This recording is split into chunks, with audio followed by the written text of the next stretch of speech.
About February 2007, I developed epilepsy. So why was I only diagnosed on September 5th, 2024? Epilepsy is a chronic spectral illness wherein the patient has seizures on a regular basis. Epilepsy is a chronic spectral illness. There are 3 kinds of seizures. There are epileptic seizures, provoked seizures, non-epileptic psychogenetic seizures. Anyone can have a seizure. That's what the provoked seizures are. Every single human being has a seizure threshold, and it can be lowered to the point that even if you're not someone who is prone to seizures, you have one. Hi, Editing Frankie. I kind of misspoke on psychogenic non-epileptic seizures. You can develop epilepsy at any age, and it's complicated because some of what can diagnose PNES is that you'll have a seizure, but you won't have electrical activity on your EEG. I don't have electrical activity on EEGs during my seizures, but that's because they're happening deeper in the brain. It's nuanced. Send tweet.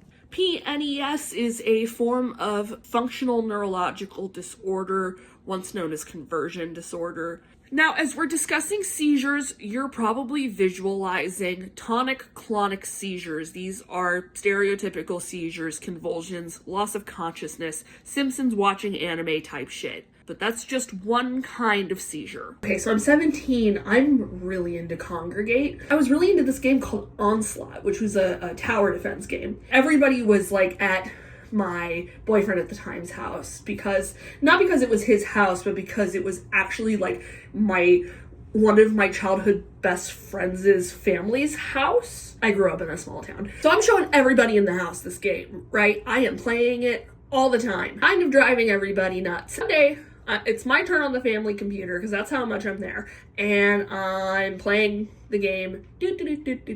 I start having what I can describe now as like flashbacks to a dream. This like fantasy character's dream that I had. Everybody in this house, by the way, was like a huge D&D dork. Was deeply intertwined with this tower defense game in the desert. It was all just kind of like merged in on each other. And I stopped and I backed away from the computer and I told myself, that's fucking weird. And then hopefully it wouldn't happen again.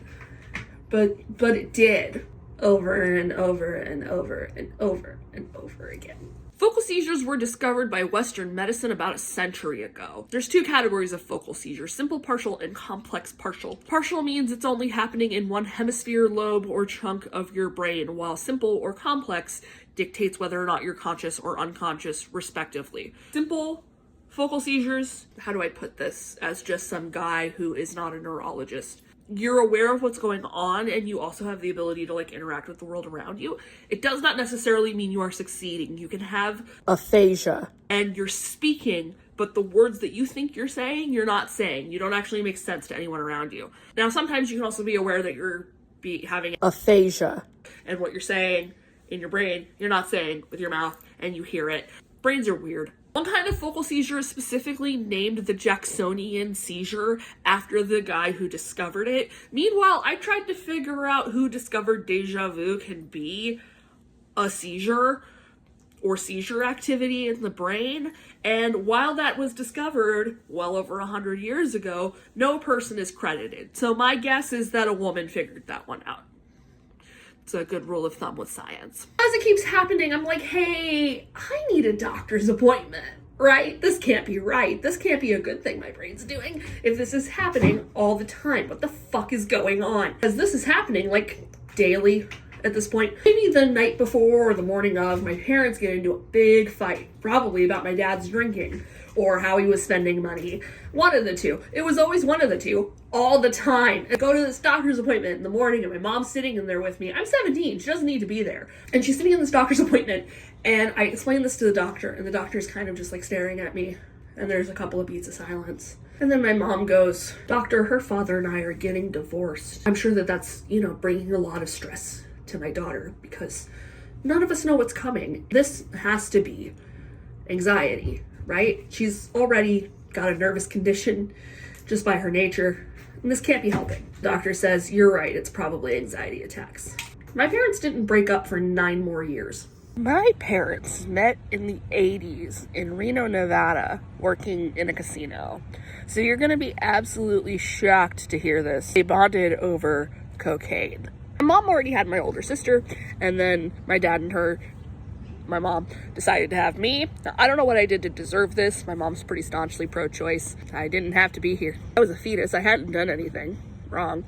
I didn't deserve that. I'm kidding. I'm grateful for my weird seizure-addled life. The point is, my parents were chaotic people who were not exactly rushing to therapy to unpack the traumas of being boomers in their weird little fucked up families. In the span of about the first 10 years of my life, my parents went from being, cokeheads with at least one eviction on their rental history, homeowners in a different state with union jobs. That's a big shift. I'm proud of them that they did it. I'm proud of them that they pulled it off. It does kind of result in this weird sort of gaslighting. When you're the child in that situation, you still feel like the chaos from your first 5 years, but you're not.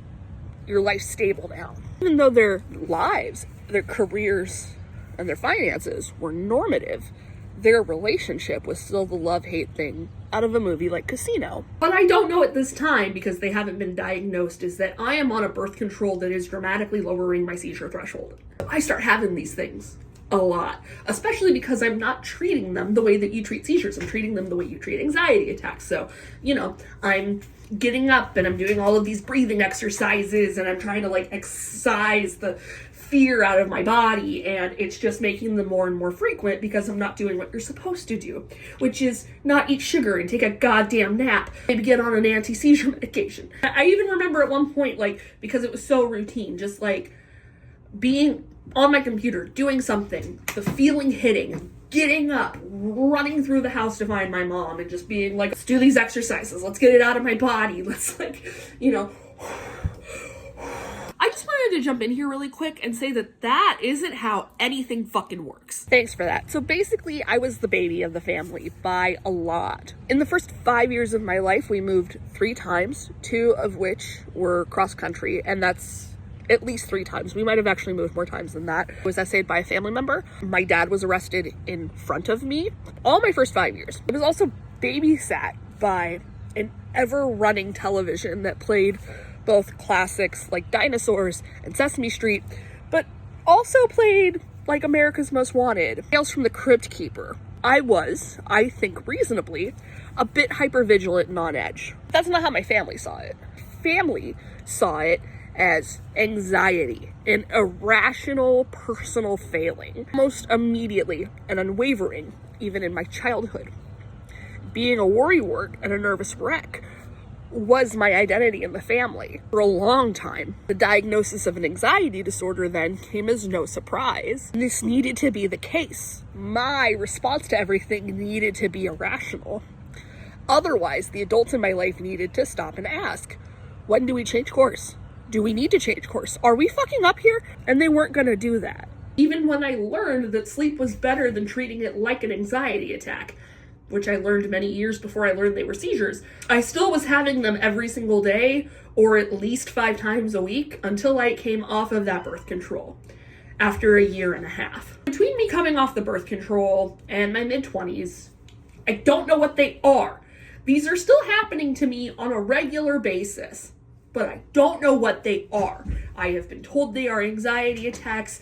I keep telling people, any medical provider, any psych person, anybody that will fucking listen to me, these have been diagnosed to me as anxiety attacks, but do they sound like anxiety attacks to you? They do not sound like anxiety attacks to me. There's nothing to trigger anxiety when it's happening. If anything, I'm in the zone. I'm calm. I'm too focused on what's in front of me to be focused on what's happening up here. Nobody's really thinking about it. I get this huge opportunity, right? End up on the CUPSI team of my college, despite being an older transfer student, because I was 25 when this happened. And we had some weird coach drama. Our coach originally signed up for a different team so that she could sabotage us, because fun fact, slam poetry people are nuts. And I think about it now and I'm just that was so unserious. Why? The stakes were on the floor. We ended up kind of getting new coaches, but way, way close to the line, pulled it out of our ass, right? And I'm in the hotel in Richmond, Virginia, and I'm trying to memorize a poem, doing a poem that is about a trauma that happened to me, and I'm doing it over and over and over and over and over and over and start to have an episode. And the episode actually kind of starts to spin the room a little because it's so intense, and I'm just like, I'm sorry, I think I'm having an anxiety attack, so I need to stop doing this repetitive thing for a while. Now, they would use much kinder words, but I'm going to talk about impact here. Okay. These coaches decided that I was too mentally frail to be able to go on stage and perform that night. I tried to tell one of the coaches, like, this has been happening to me for years, they're actually really weird, it's really not that big of a deal. He looked at me like I had grown a second head. And we ended up losing that night. Can't be embarrassed about how we did. We still ranked mid out of like 50 something teams, despite doing what other teams had been doing for 8 months in like 2. I couldn't shake this feeling that maybe we would have gone on farther, maybe like had jump starting points for our careers if I hadn't melted down. When I got back and I learned that I had access to a psychiatrist through being a college student, I went and I saw her. Told her about my weird anxiety attacks that don't feel like anxiety attacks. And she diagnosed me with generalized anxiety disorder, and she put me on Zoloft. There's some conflating data on whether Zoloft can treat or exacerbate seizures. This seems to be on a case-by-case basis. Either way, I didn't have seizures the entire time I was on Zoloft, but I had something much weirder, which is that I wouldn't be able to remember my dreams, and when I woke up, I would have the distinct feeling that a bomb had been planted in its place. The High Priestess. I could feel my future self looking in on me. Zoloft was complicated. It was really enabling for me at very, very first. Stuff happened. Whole different video I could do just on the summer of 2016 in my life. And I decided to come off the Zoloft. I have the kind of difficult time that you associate with coming off of Zoloft. If you don't know, Zoloft is one of the hardest SSRIs to come off of. I theorize it's why it's the first one they give you when you seek psychiatric care so often. The withdrawal's a nightmare. That nightmare was definitely lowering my seizure threshold. I had a bunch. I remember eating a sushi burrito, waiting for my shift at the front of house of the comedy theater I was working at to start. I remember being hit with the sensation, the deja vu, the dream familiarity. I could even tell you what Zoloft night I had the dream. For just a split second, I could tell you the date and everything. I had a lot of those at that time. I remember finding this weird sense of peace in it, right? Because these happened when I was on the right track. If you're here, it's for a reason, and that reason isn't that you regularly interact and engage with this kind of content, nor is it that you're stuck in place horrified because this goth makeup is so poorly done. If any of the keywords apply on this screen, this reading is for you. Back to the High Priestess. Many cultures present and olden consider mild seizures to be a connection to God. When I was in medical anthropology, a class I audited in college, we read a book called The Spirit Catches You and You Fall Down. A book I should probably revisit with this diagnosis. I hope I didn't give it away. I probably gave it away anyway. Basically, this Hmong child develops worsening epilepsy. 6 of Cups, the moon, and the emperor. There's a lot of miscommunication between the family and the doctors because the family doesn't speak English while the doctors can't stop sniffing their own farts and thinking they're better than cultural competency. Fortunately, it has a happy ending.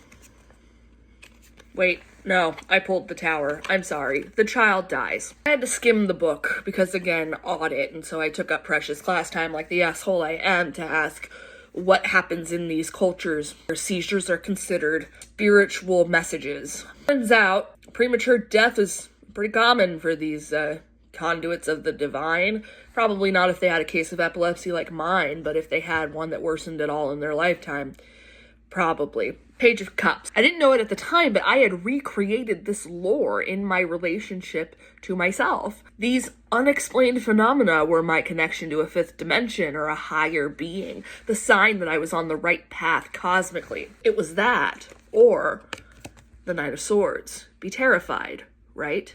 And it wasn't until I was 31 I was living downtown with my partner at the time, and I was depressed that I finally got consistent medical care for the first time in a really long time. And I sat down with Dr. Olivia, name changed, and had this list of things that like I hadn't been able to see anybody about for years. Didn't explain that that's what I was doing. I don't think I needed to. I feel like if somebody comes in with a big list like that, that's kind of your context that maybe it's been a while.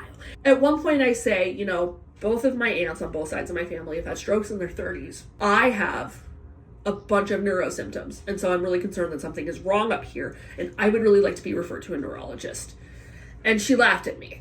She was just like, I'm not doing that. I'm not doing that. There's no reason to do that. You don't refer people for brain scans just because they're scared.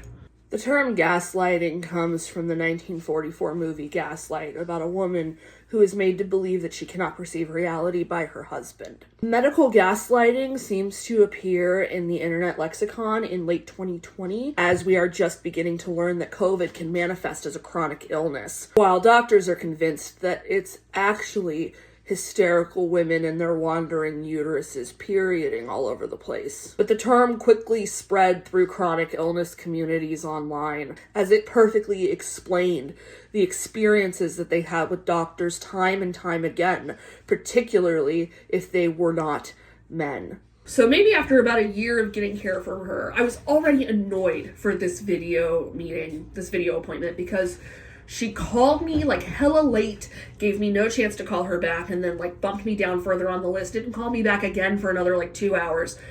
So I'm having this phone doctor's appointment like 4 hours after I'm supposed to have it, and I'm just like, I'm having like issues with speech, especially in moments of stress. But I looked it up, and this was not a thing I was dealing with when I was a child. This started in my mid-20s, okay? And it's been getting worse with time.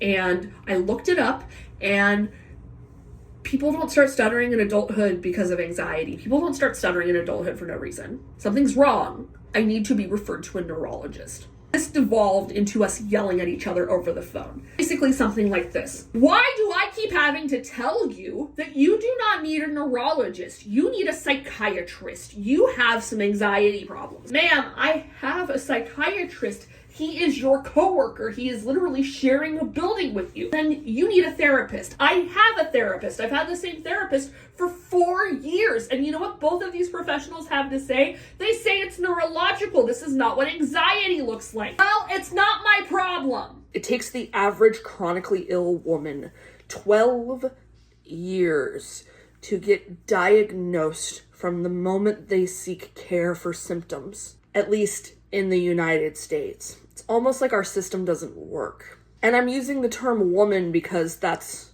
what was in the data, but I'm non-binary and I'm having that experience. And you might think, well, you know, it's because you're AFAB, but one of my closest friends is also non-binary, navigating the medical system as a man. Editing Frankie, I kind of misspoke here.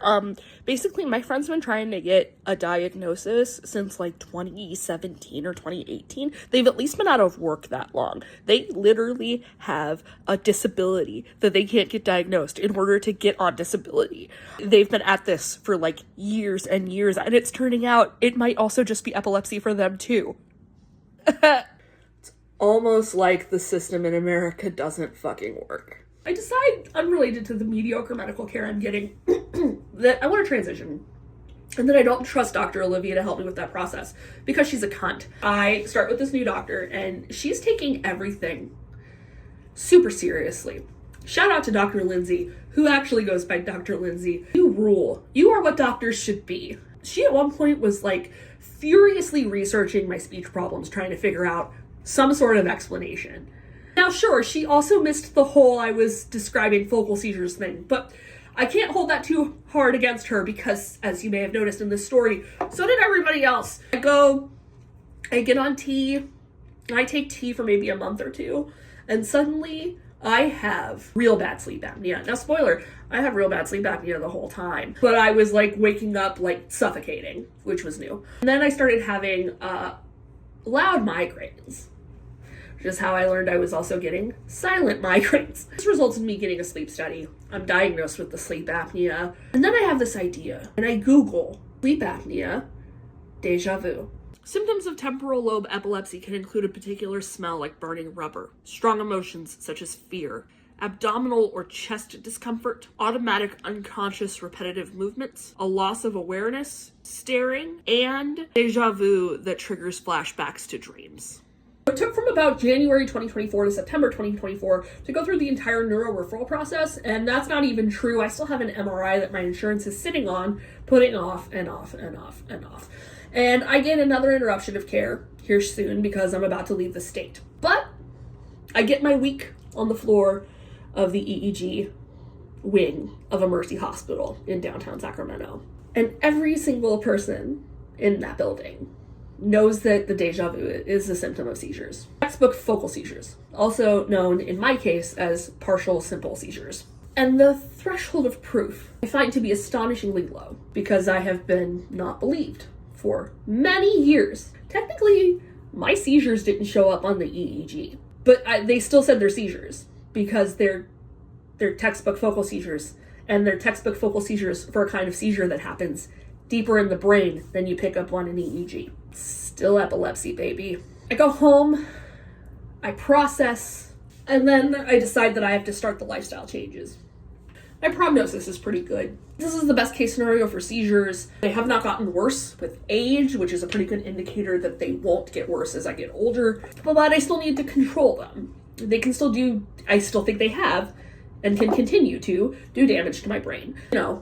They're taking me off of Wellbutrin. This is some of why the seizure concern got taken so seriously. I've been on Wellbutrin for years. Wellbutrin lowers the seizure threshold. They're not going to consider putting me on a seizure medication until I'm off the Wellbutrin and they see how much my frequency of seizures goes down. In the meantime, I get to make those good old-fashioned diet and lifestyle changes. I go to Starbucks, I get my sugar-free coffee, I'm sitting, and I'm researching, what vegetables I can eat, what fruits I can eat when they're in season. And I'm basically making myself like this revolving grocery list. And then bam, seizure. I put all the things down and I back away and I breathe through the waves of deja vu and dream flashback. In the waves of deja vu and dream flashback, I find myself upset that a seizure this severe hadn't happened while I was in the hospital. Of course, not in the hospital, right? But then I pulled the justice card and I think to myself, okay, yeah, this is exactly how I perceived it. So this means my post-seizure life, my post-diagnosis life is on track. But then I realize, no, that can't be. No, this hasn't happened before.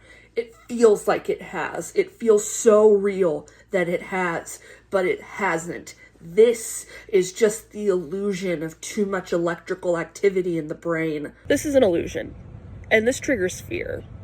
Not seizure fear. The fear of having to confront that the thing I told myself to make this okay isn't true. And that the things I think aren't always true. And this makes the spaciness worse.